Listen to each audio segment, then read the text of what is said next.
हम आपको जो बताने जा रहे हैं वो आप उससे हैरान होंगे, क्योंकि पिछले एक हफ्ते से हम आपको लगातार ये कह रहे हैं, बता रहे हैं कि इस समय पूरे देश में एक ही लहर चल रही है और वो है भगवान श्री राम की लहर, जिसमें पूरा की पूरा देश राममय हो चुका है, पूरा देश राम की भक्ति में डूब चुका है। ये हम एक हफ्ते से आपको बता रहे हैं, लेकिन आज आपको हम कुछ और तस्वीरें दिखाना चाहते हैं और आपको यह बताना चाहते हैं कि हमारे देश के लोग हर बार कैसे हमें भी हैरान कर देते हैं। और कई बार हमारे देश में कुछ ऐसी चीजें होती हैं जो चिंता में डालने वाली होती हैं, और आज भी कुछ चिंताजनक खबरें आई हैं। इन तस्वीरों को देखकर आपको यही लगेगा कि ये तस्वीरें शायद किसी ऐसे खिलाड़ी की हैं जिसने भारत के लिए ओलंपिक खेलों में या किसी दूसरी अंतर्राष्ट्रीय प्रतियोगिता में मेडल जीता है, या आपको यह लगेगा कि यह हजारों लोग किसी बहुत बड़े सुपरस्टार को देखने के लिए यहां पर इकट्ठे हुए हैं, और या फिर यह हमारा कोई वीर सैनिक है जिसने शायद अपनी बहादुरी से इस देश के लाखों लोगों की जान बचाई होगी। लेकिन हकीकत क्या है वो हम आपको विस्तार से बताएंगे, लेकिन उससे पहले आप ये देखिए, ये अंदाजा लगाइए कि ये हजारों लोग मुंबई की सड़कों पर आखिर किसके लिए इकट्ठा हुए हैं। जैसे मैंने आपसे प्रश्न किया था, ये तस्वीरें देखकर आपको ऐसा लगेगा जैसे हमारे देश का कोई बहुत बड़ा खिलाड़ी ओलंपिक खेलों में शायद गोल्ड मेडल जीतकर वापस घर लौटा है, या ये कोई बहुत बड़ा सुपरस्टार होगा, या कोई बहुत बड़ा ऐसा वीर सैनिक होगा जिसने हजारों लाखों लोगों की जान बचाई है, और अब इस देश के लोग उसकी वापसी पर उसका जोरदार स्वागत कर रहे हैं। लेकिन पहले देखिए तस्वीरें और फिर अंदाजा लगाइए कि ये कौन है। पाखंड देखिए कि वही लोग मुनव्वर फारूकी के बिग बॉस जीतने को धर्मनिरपेक्षता की जीत बता रहे हैं। ये तस्वीरें आप याद रखिएगा, ये तस्वीरें हैं हिंदुस्तान की तस्वीरें। यानी इन लोगों के हिसाब से अपने धर्म को नीचा दिखाकर दूसरे धर्म का सम्मान करना असली धर्मनिरपेक्षता है। और मुनव्वर फारूकी के मामले में धर्मनिरपेक्षता का यह कड़वा सच ब्लैक और व्हाइट की तरह आज आप सबके सामने है। असल में हमारे देश में आजादी के बाद से ही हमारे देश के नेताओं ने पूरे देश की जनता को एक ऐसी घुट्टी पिलाई, ये बताने की कोशिश की, उनके दिमाग में ये बात डाल दी कि अपने धर्म का अपमान सहते रहो, अपने धर्म की इज्जत मत करो, लेकिन दूसरे के धर्म की इज्जत करो। और अपने धर्म का अपमान करना ही हमारे देश में धर्मनिरपेक्षता समझा जाने लगा। बल्कि जो दूसरे धर्म हैं वो ये कहते हैं कि अपने धर्म का अपमान कभी नहीं करना चाहिए, ना ही सहना चाहिए। दूसरे धर्म ये ऐसा कहते हैं। अब यहां सोचने वाली बात यह है कि जिस व्यक्ति ने, जिस स्टैंड अप कॉमेडियन ने भगवान श्री राम के बारे में न जाने कैसी कैसी अपमानजनक बातें कही, सीता जी का मजाक उड़ाया, वो व्यक्ति इसी देश के लोगों के लिए अब एक सुपरस्टार बना हुआ है। और मुंबई के डोंगरी इलाके से आई ये तस्वीरें इसका बहुत बड़ा सबूत है। अब हम नहीं जानते कि आपको इन तस्वीरों पर खुश होना चाहिए कि भारत कितना बड़ा धर्मनिरपेक्ष देश है, भारत की जनता कितने खुले विचारों वाली है और कितनी धर्मनिरपेक्ष है, या फिर आपको इन तस्वीरों को देखकर चिंता होनी चाहिए। मुंबई का डोंगरी वही इलाका है जहां एक जमाने में आतंकवादी याकूब मेमन और आतंकवादी दाऊद इब्राहिम रहा करते थे। ये वही इलाका है, और अब इस इलाके से ही ये तस्वीरें आज आई हैं। हालांकि कुछ लोग आज इन तस्वीरों को देखकर ये सवाल भी पूछ रहे हैं कि अगर मुनव्वर फारूकी ने भगवान राम का अपमान ना किया होता तो क्या तब भी बिग बॉस जीतने पर उसे इतनी भीड़ का समर्थन मिलता। आज मुनव्वर फारूकी भी यही सोच रहे होंगे अपने बारे में कि देखिए भगवान राम का और सनातन धर्म का अपमान करने का कितना बड़ा फायदा उन्हें मिला है। वो वर्षों वर्षों तक ऐसे ही स्टैंड अप कॉमेडियन बने रहते, स्टैंड अप कॉमेडी करते रहते, और शायद उनका नाम किसी को पता भी ना होता। लेकिन क्योंकि उन्होंने सनातन धर्म का अपमान किया, क्योंकि उन्होंने भगवान श्री राम का, सीता जी का अपमान किया, उनका मजाक उड़ाया, क्योंकि उन पर पुलिस ने FIR कर दी, उन्हें अरेस्ट कर लिया, इसलिए वो रातों रात स्टार बन गए, रातों रात विवादों में आ गए, रातों रात हेडलाइंस में आ गए। और बिग बॉस में ऐसे ही लोगों की जगह होती है। और आज इस देश के लाखों लोगों ने अपना वोट इस स्टैंड अप कॉमेडियन को दे दिया। तो हमें ऑल इंडिया इमाम ऑर्गेनाइजेशन के प्रमुख इमाम उमर अहमद इलियासी के खिलाफ इसलिए फतवा जारी हुआ है क्योंकि वो भगवान श्री राम की प्राण प्रतिष्ठा के कार्यक्रम में शामिल हुए और प्रधानमंत्री मोदी ने इसके लिए उन्हें धन्यवाद भी दिया था। और यह धर्मनिरपेक्ष भारत की असली और बेहद खूबसूरत तस्वीर थी। यह तस्वीर हम आपको भी दिखा रहे हैं। देखिए, उस दिन वहां बड़ी संख्या में साधु संत मौजूद थे, राम भक्त मौजूद थे, लेकिन उन्हीं के बीच में इमाम साहब भी गए थे। और इससे बढ़िया खूबसूरत तस्वीर और क्या हो सकती है। उन्होंने राम मंदिर के अंदर जाकर भगवान श्री राम के दर्शन भी किए, लेकिन राम मंदिर जाने के लिए इस संगठन के इमाम के खिलाफ फतवा जारी हो गया और इस फतवे में अब मुस्लिम समुदाय से उनका बहिष्कार करने की अपील की गई है कि इनका बहिष्कार कर दिया जाए। इमाम उमर अहमद इलियासी का बहिष्कार होना चाहिए, उन्हें माफी मांगनी चाहिए, और जो उन्होंने ये काम किया है राम मंदिर में जाने का, ये इस्लाम के खिलाफ है। वैसे तो मुझे 22 जनवरी की शाम से ही तमाम मेरे नंबर्स पर अलग अलग जगहों से मुझे धमकियां आने लगी, मेरे खिलाफ नफरत अंगेज माहौल बनाने लगे, मेरे खिलाफ उन्होंने जो अब शब्द जो कहने के होते हैं वो कहे। तो लास्ट में कल रात को ही एक फतवा जारी हुआ है। एक बिंदु उनका ये है कि आप प्राण प्रतिष्ठा में क्यों गए, आप चीफ इमाम हैं, आपको जाने का अधिकार ही नहीं है, आप इसलिए आप पर कुफ्र का फतवा जारी होता है। दूसरा बिंदु उन्होंने ये दिया है कि आपने इंसानियत को धर्म से ऊपर कर दिया है, ये आपका गुनाह है, इसलिए आप पर फतवा जारी होता है। मेरा ये दोष है कि मैं अपने देश से प्रेम करता हूं, मेरा इसलिए विरोध कर रहे हैं, तो मुझे लगता है कि शायद उनको पाकिस्तान चला जाना चाहिए। सो भारत के चीफ इमाम ने राष्ट्रवाद की बात की, भारत की बात की, हिंदू और मुसलमान की एकता की बात की, भगवान श्री राम की बात की, और यह सोचकर कि उनके भगवान श्री राम के मंदिर में जाकर प्राण प्रतिष्ठा के कार्यक्रम में शामिल होने से हिंदू और मुसलमानों के बीच दोस्ती कायम होगी, प्यार का रिश्ता कायम होगा, यह सोचकर ये वहां गए थे। और अब आप सोचिए, इनके अपने ही धर्म के लोगों ने, इनके अपने ही धर्म वालों ने इनके खिलाफ फतवा जारी कर दिया। कहा जा रहा है कि इनको इनके पद से हटाया जाए और इन्हें माफी मांगनी चाहिए। अब आप सोचिए, असली धर्मनिरपेक्षता आपको कहां दिखाई देती है। और जैसा मैंने आपको शुरुआत में कहा, हमारे देश में जो बहुसंख्यक हिंदू हैं, उनके दिमाग में एक बात डाल दी गई कि अपने धर्म का अपमान करना और दूसरे धर्म के लिए तालियां बजाना, दूसरे धर्म का रास्ता साफ करना, यही सच्ची धर्मनिरपेक्षता है। तो एक बार नीतीश कुमार अगर इस्तीफा दे देते हैं, एक बार वो कुछ ठान लेते हैं, तो फिर वो अपनी भी नहीं सुनते। अब हम आपको यह बताते हैं कि इंडिया गठबंधन से नीतीश कुमार के ब्रेकअप की इनसाइड स्टोरी क्या है, आप सब लोग बहुत जानना चाहते होंगे।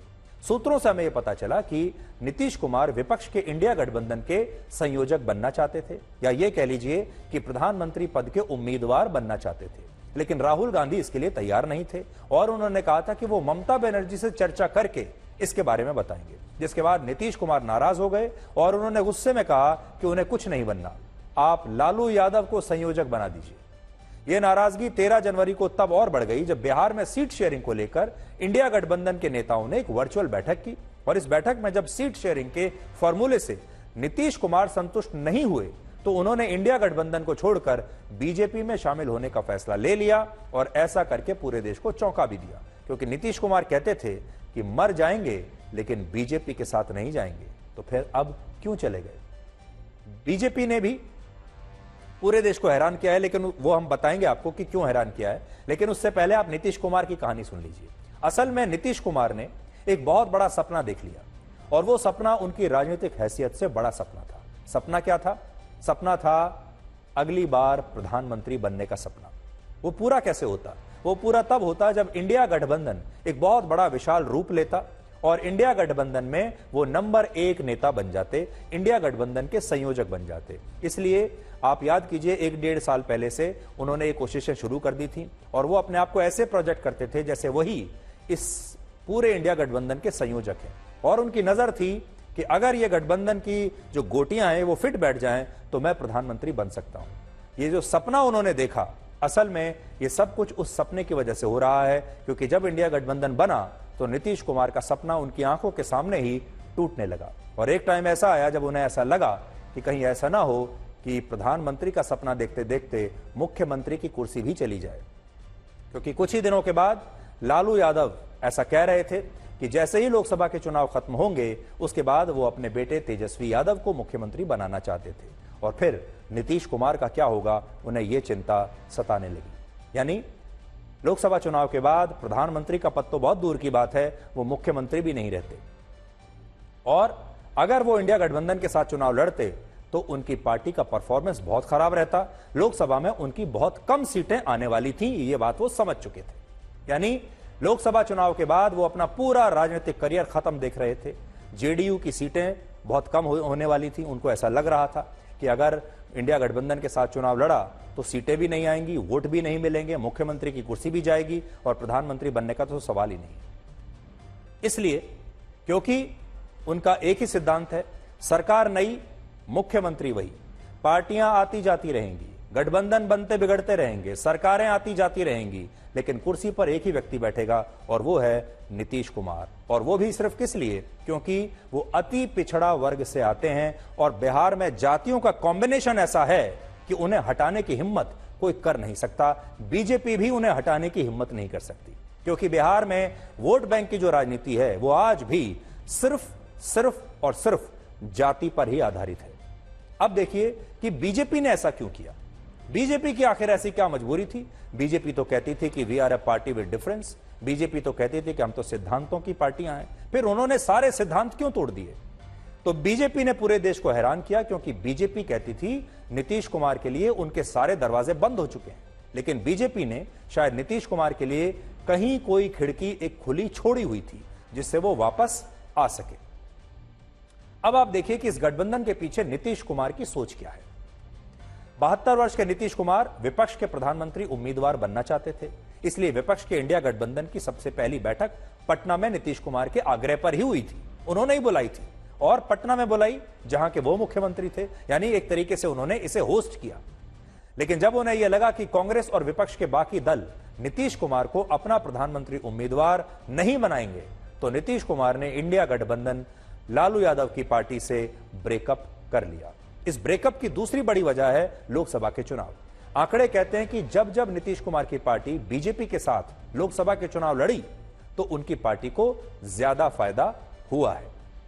उदाहरण के लिए 2019 के लोकसभा चुनाव में जेडीयू ने बीजेपी के साथ मिलकर चुनाव लड़ा और इसी वजह से नीतीश कुमार की पार्टी जेडीयू 17 में से 16 लोकसभा सीटों पर जीत गई।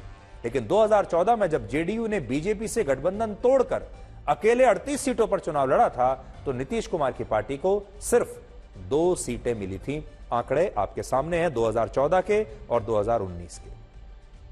अब आप देख लीजिए, हालांकि वर्ष 2009 में जब जेडीयू ने बीजेपी के साथ चुनाव लड़ा तो 20 सीटों पर और बीजेपी को 12 सीटों पर जीत मिली थी।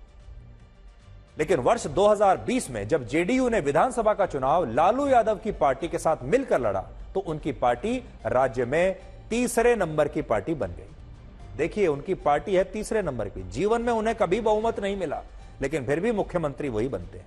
नीतीश कुमार ने इसलिए भी बीजेपी से गठबंधन किया क्योंकि आरजेडी के साथ गठबंधन में जेडीयू की भूमिका सीनियर पार्टी की नहीं थी। इस गठबंधन में लालू यादव की पार्टी बड़ी पार्टी थी क्योंकि वही सिंगल लार्जेस्ट पार्टी है और जेडीयू छोटी पार्टी थी, जूनियर पार्टी। क्योंकि इस सरकार में सब कुछ तेजस्वी यादव के इर्द गिर्द सीमित हो चुका था और नीतीश कुमार की भूमिका काफी कमजोर हो गई थी, इसलिए वो इस गठबंधन से अब बाहर निकल आए। किसी भी प्रकार के प्रेशर को झेलने के लिए सामर्थ्यवान बनाना चाहिए, रोते बैठना नहीं चाहिए।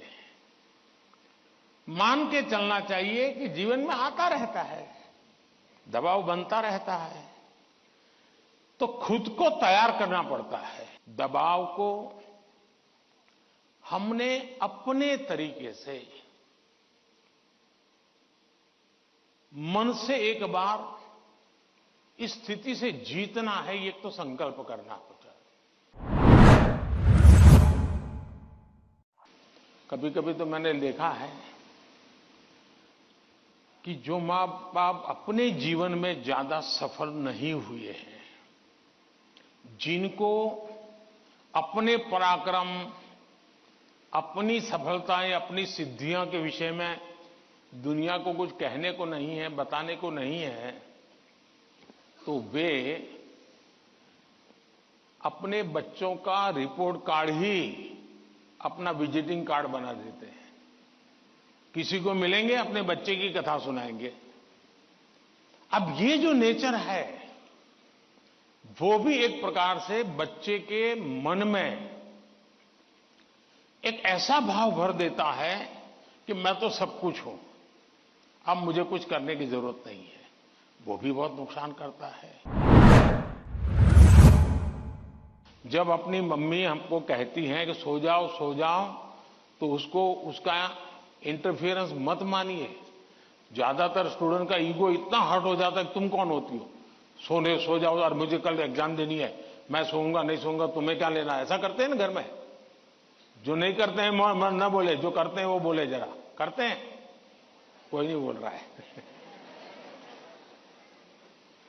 लेकिन ये पक्का है कि नींद के विषय में भी अगर एक बार रील पर चढ़ गए, एक के बाद एक रील देखते गए, छुपाना चाहते हो ना, कितना समय बीत गया पता नहीं, कितनी नींद खराब हो गई पता नहीं, क्या निकाला, पहला रील देखा था याद करो जरा, याद भी नहीं है, ऐसे ही देख रहे हैं। ऐसे हम नींद को बहुत कम आंकते हैं। आज आधुनिक हेल्थ साइंस जो है वो नींद को बहुत तवज्जो देता है।